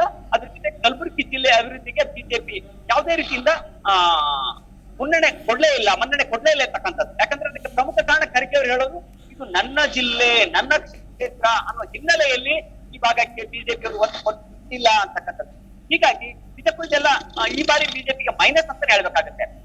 ಈಗ ಎಲ್ಲ ನಾಯಕರು ಒಂದಾಗಿದ್ದಾರೆ. ಜೊತೆಗೆ ಅಭಿವೃದ್ಧಿ ಕಾಂಗ್ರೆಸ್ನಿಂದ ಸಾಕಷ್ಟು 2013ರಲ್ಲಿ ಏನು ಕಾಂಗ್ರೆಸ್ ಸಿದ್ದರಾಮಯ್ಯ ಅವರ ಸರ್ಕಾರ ಬಂದಾಗ ಇದೇ 371 ಅವಾಗ ಒಂದು ಇಂಪ್ಲಿಮೆಂಟ್ ಆಗ್ತಿತ್ತು. ಆಗ್ಲಿಂದ ಇಲ್ಲಿವರೆಗೆ ಸಹಿತ ರಾಜ್ಯ ಸರ್ಕಾರ ಹಣ ಕೊಟ್ಟಿದೆ.